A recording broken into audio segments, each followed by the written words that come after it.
Hello everyone, you are welcome on my YouTube channel Shubh online classes. आज हम करने चल रहे हैं यूपी टीजीटी पीजीटी का पार्ट ए, जो कि है अकाउंट्स। और इस पार्ट में एक इम्पॉर्टेंट टॉपिक है इनकम टैक्स का। उसकी स्टार्टिंग में आज करने चल रहा हूँ थियोरेटिकल पार्ट के साथ में। उम्मीद है आपको ये अच्छा भी लगेगा और आपको जानकारी पसंद भी आएगी। तो स्टार्ट करते हैं अपने टॉपिक से, जिसका नाम है एग्रीकल्चर इनकम। एग्रीकल्चर इनकम क्या होती है, ये किस तरीके से टैक्सेबल होती है, इसका डिस्कशन करेंगे हम।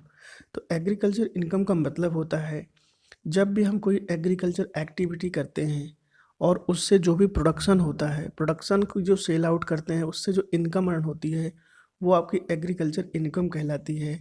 ये बात कही गई है सेक्शन 2 सब सेक्शन 1A में। अगर इसमें बोलें कि कृषि आय यानी एग्रीकल्चर इनकम में क्या क्या चीज़ें आती हैं, तो सबसे पहले कोई रेंट आता है या कोई ऐसी लगान आती है जो ऐसी भूमि से प्राप्त हुई हो जो भारत में स्थित है, तो कृषि कार्यों में लगी हुई है, तो ऐसी इनकम जो होगी वो आपकी एग्रीकल्चर इनकम कहलाती है। इसके अलावा ऐसी भूमि या ऐसी लैंड जिससे इनकम आती है किस तरीके से, जब आप कोई एग्रीकल्चर एक्टिविटी करते हैं, उसका प्रोडक्शन करते हैं, प्रोडक्शन को सेल आउट करते हैं, सेल के बाद जो इनकम होती है वो भी आपकी एग्रीकल्चर इनकम कहलाती है। या आपका एक कोई बड़ा सा खेत है, उसमें आपने एक मकान बना रखा है, उस मकान को आपने किराए पे उठा रखा है, वहाँ से आपकी इनकम जनरेट हो रही है, तो ये भी आपकी एग्रीकल्चर इनकम कहलाती है। और डेफिनेशन देख लेते हैं। The Indian income tax act of 1961 has given a definition of agriculture income under section 2 subsection A. Below is the simplified explanation of description. तो यहाँ पे देखिए, आपको बड़े आसानी से कहा गया है। यहाँ पे ए में बात की गई है, इनकम और rent generated from land used for agriculture activity, the land must be situated in India. आपकी ज़मीन कहाँ होनी चाहिए? भारत में होनी चाहिए। और उससे इनकम अर्न होनी चाहिए, किस तरीके की इनकम होनी चाहिए? रेंट होना चाहिए, जनरेट होना चाहिए वहाँ से एग्रीकल्चर एक्टिविटी जहाँ पे भी हम करते हैं, यानी खेत से। बी पॉइंट में कहा गया है, profit derived from such land by carrying out agriculture task. हम कोई भी एग्रीकल्चर टास्क कर रहे हैं और वहाँ से हमें प्रॉफिट अर्न हो रहा है, जैसे including the processing of produce to make a suitable for sale in the market. कोई भी चीज़ हम जो वहाँ पे पैदा कर रहे हैं, प्रोसेस कर रहे हैं और उसको मार्केट में ले जाके सेल आउट कर रहे हैं।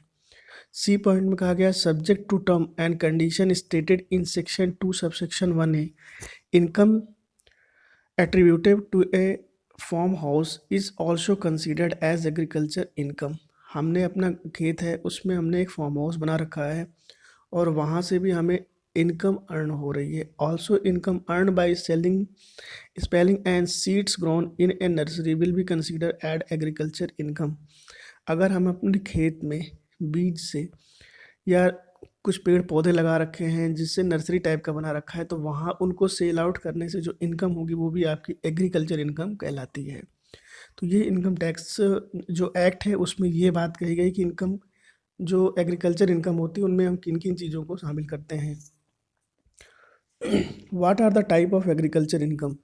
तो यहाँ पे एग्रीकल्चर जो इनकम है उसके कितने प्रकार हैं ये आपको बताना है। Below listed are some of the examples that can be consider as agriculture income. तो यहाँ पे कुछ ऐसे एग्जाम्पल्स हैं जिनको कंसीडर किया गया है कि वो एग्रीकल्चर इनकम होगा। पहला है सेल प्रोसीड्स फ्रॉम रिप्लांटेड ट्री। तो रिप्लांटेड ट्री को जो हम बेचेंगे उनसे जो हमें इनकम होगी वो हमारी एग्रीकल्चर इनकम कहलाएगी। सेल प्रोसीड्स ऑफ सीड्स, जो भी बीज होते हैं उनको हम जब बेचेंगे तो इनसे जो इनकम अर्न होगी वो भी हमारी क्या होगी? आपकी एग्रीकल्चर इनकम कहलाएगी।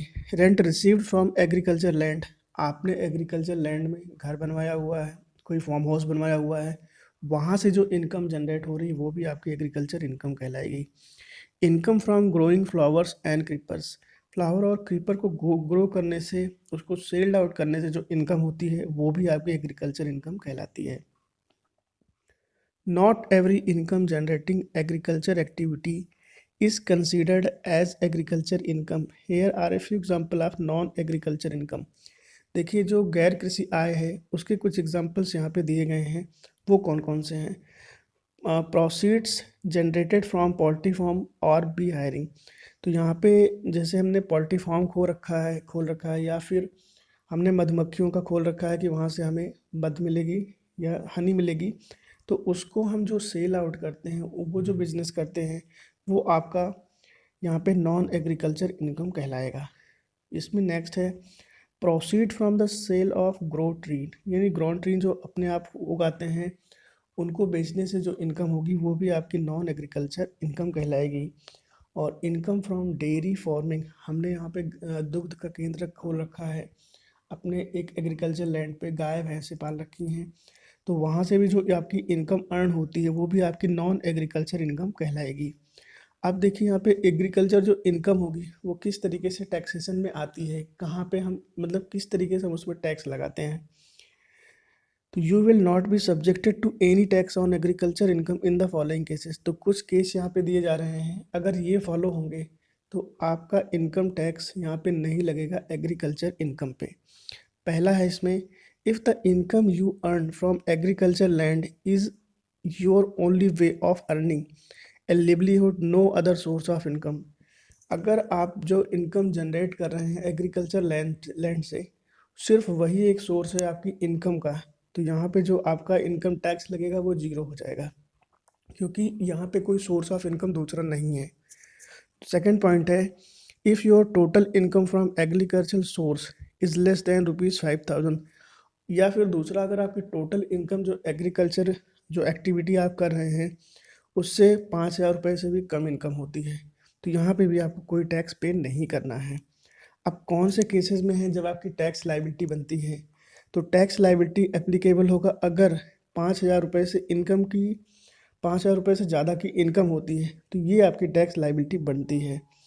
इसमें नेक्स्ट पॉइंट है, non agriculture income is greater than the set tax exempt limit which is R S follow. तो यहाँ पे नॉन एग्रीकल्चर इनकम, अगर आपकी मतलब खेती भी है और आपकी नॉन एग्रीकल्चर इनकम भी है, तो दोनों मिला के क्या होना चाहिए ये देख लेते हैं। सबसे पहले है, अगर आपका इंडिविजुअल है, आपकी 60 साल से उम्र कम है, तो 2,50,000 तक आपको टैक्स नहीं देना है। इससे ऊपर अगर आपकी इनकम होती है तो आप टैक्स पे करते हैं। इंडिविजुअल एबव 60 ईयर, अगर आप 60 साल से ऊपर वाले हैं तो आपको 3,00,000 रुपए तक कोई भी टैक्स नहीं पे करना है एग्रीकल्चर लैंड पे। और थर्ड है, अगर आप एबव होते हैं 80 साल से, ठीक है, तो यहाँ पे 5,00,000 रुपए तक कोई भी टैक्स पेबल नहीं है। अब यहाँ पे किस तरीके से हम टैक्स को पे करते हैं, कैलकुलेशन का तरीका क्या है, ये मैं आपको बताता हूँ। कैलकुलेशन ऑफ टैक्स लायबिलिटी, सबसे पहले टोटल जो एग्रीकल्चर इनकम होगी और नॉन एग्रीकल्चर इनकम होगी, इसको हम कैलकुलेट करेंगे कि हमारा जो ओवरऑल इनकम है वो कितनी है, जिसमें दोनों ही हमारी इनकम इंक्लूड होंगी। सेकंड पॉइंट है total agriculture income plus higher exempt limit, जितने भी हमारा एग्जम्पशन हो सकता है ये हमारी एग्रीकल्चर इनकम के साथ जोड़ेंगे। और थर्ड पॉइंट है calculate final tax applicable 1 - 2 as above. तो यहाँ पे जो भी अधिक होगा 1 - 2, यानी पहले और दूसरे से माइनस करने के बाद वही आपका टैक्सेबल होगा। तो यहाँ पे मैं कुछ बातें और कुछ एग्जांपल्स आपको और बता देता हूँ जिनसे आपका ये पॉइंट क्लियर हो जाए। देखिए, सबसे पहले मैं आपको बताता हूँ कि कुछ ऐसी चीज़ें हैं जिनको प्रोड्यूस करते हैं, तो उसमें कुछ पार्ट एग्रीकल्चर इनकम का होता है और कुछ पार्ट आपका नॉन एग्रीकल्चर इनकम होता है। तो मैं थोड़ा सा पहले इसके बारे में आपको बता देता हूँ, फिर एक एग्जांपल से आपको टैक्स लायबिलिटी समझा देता हूँ। देखिए, जैसे हमने चाय है, हाँ टी है, उसका प्रोडक्शन किया, मैन्युफैक्चरिंग किया और उसको सेल्ड आउट किया। तो यहाँ जो टी है, टी का जो पार्ट है जो एग्रीकल्चर इनकम में आएगा और नॉन एग्रीकल्चर, तो ये एग्रीकल्चर इनकम है, ये आपका नॉन एग्रीकल्चर इनकम है। इसका 60% जो पार्ट होगा उसको हम एग्रीकल्चर मानते हैं और 40% जो पार्ट होता है उसको हम मानते हैं नॉन एग्रीकल्चर इनकम। इसके अलावा कॉफ़ी जो हम प्रोड्यूस करते हैं, मैन्युफैक्चरिंग करते हैं और उसके बाद उसको सेल आउट करते हैं, इसका 75% पार्ट जो होता है वो आपका टैक्सेबल इनकम होता है, यानी एग्रीकल्चर इनकम होता है, और 25% नॉन एग्रीकल्चर इनकम में आता है।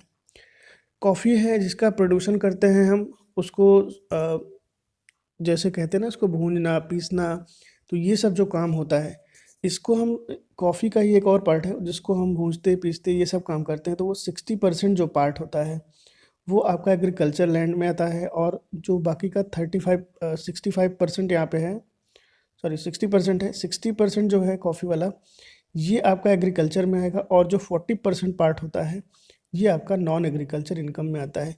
आपने रबड़ का नाम सुना होगा। रबड़ जो होती है इसका प्रोडक्शन होता है, आप इसको प्रोड्यूस करते हैं और इसको सिनेक्स बनाते हैं, सिनेक्स या लेटेक्स बनाते हैं, और उसके बाद उसको सेल आउट करते हैं। तो रबड़ का जो होता है एग्रीकल्चर इनकम वो होता है 65%, और 35% जो होता है वो आपका नॉन एग्रीकल्चर इनकम होता है। तो इस तरीके से हम इसका कैलकुलेशन करते हैं। ये जो चार्ट है जो मैंने अभी आपको बनाया है इसको ध्यान रखिएगा, कई बार इससे भी आपके क्वेश्चन आ जाते हैं। तो कंप्यूटेशन और टैक्स लायबिलिटी किस तरीके से करेंगे ये मैं आपको समझाता हूँ। एक मिस्टर एक्स हैं, इनकी जो ओवरऑल इनकम है एग्रीकल्चर और नॉन एग्रीकल्चर, जिसमें से 8 लाख रुपए की इनकी जो इनकम है वो है नॉन एग्रीकल्चर, और 80,000 की जो इनकम है वो इनकी एग्रीकल्चर इनकम है। तो टोटल 8,80,000 की इनकम ये अर्न करते हैं। ये इनकी एग्रीगेट इनकम कहलाएगी। इसमें से जो टैक्सेस लगेंगे वो कुछ इस तरीके से लगेंगे। इनको 2.5 लाख रुपए जो पहले होंगे उस पर कोई भी टैक्स नहीं देना है। इसके बाद जो नेक्स्ट 2.5 लाख रुपए होंगे उनमें जो टैक्स का रेट होगा वो होगा 5% की रेट से, एट द रेट 5%। तो यहाँ पे जो ये टैक्स पे करेंगे वो करेंगे 12,500 का। इसके अलावा जो बैलेंस अमाउंट है वो है 3,80,000 रुपीज़, और इस पे जो टैक्स पेमेंट होगी वो होगी एट द रेट 20%। तो 20% के रेट से ये 76,000 रुपीज़ का टैक्स होगा इनका। तो ओवरऑल जो टैक्स आ रहा है, इनका जो टैक्स आ रहा है वो 88,500 आया। इसमें से हम माइनस करेंगे इनकी जो एग्रीकल्चर इनकम है, exempt amount plus agriculture income, यानी 200। एग्जम्प्ट अमाउंट कितना है 2.5 लाख रुपए का, और एग्रीकल्चर इनकम है 80,000 की। तो जो एग्रीकल्चर इनकम है उसका 5% यहाँ पे माइनस करना है। तो एग्रीकल्चर इनकम 80,000 है, उसका 5% आएगा 4,000 रुपीज़, ये हम माइनस कर देंगे यहाँ पे। तो एग्रीगेट अमाउंट कितना आएगा 84,500 रुपीज़। इनमें से देखिए 84,500 आ गया, इसमें से आपको प्लस करना है हेल्थ एंड एजुकेशन सेस, जो कि है 4% से। तो 4% यहाँ पे निकलेगा इस अमाउंट का 3,380 रुपीज़ का। तो ये इसमें प्लस हो जाएगा, और जो अमाउंट आएगा निकल के वो 87,880 रुपीज़। ये जो अमाउंट होगा ये होगा इनकी टैक्स लायबिलिटी। तो ये इस तरीके से हम एग्रीकल्चर इनकम पे टैक्स का जो कैलकुलेशन करते हैं वो कुछ इस तरीके से करते हैं। तो ये इसका फॉर्मूला था, और ये इसका मैंने एग्जांपल के थ्रू आपको समझाया। तो ये जो मैंने आपको थ्योरेटिकल पार्ट अभी समझाया हुआ है एग्रीकल्चर इनकम का, इसका एमसीक्यू सीरीज आपको शाम को मिलेगी। शाम को आपको अप्रॉक्स जितने भी इसके इम्पोर्टेंट एमसीक्यू होंगे जो अभी तक एग्ज़ाम में आए हुए हैं या जो इम्पोर्टेंट हैं वो आपको शाम को प्रोवाइड कर दिए जाएंगे। उम्मीद है आपको वीडियो पसंद आया होगा। अपने दोस्तों में ज़्यादा से ज़्यादा शेयर करें, हमारे चैनल को सब्सक्राइब करें, साथ ही लाइक करना बिल्कुल ना भूलिएगा। Thank you so much.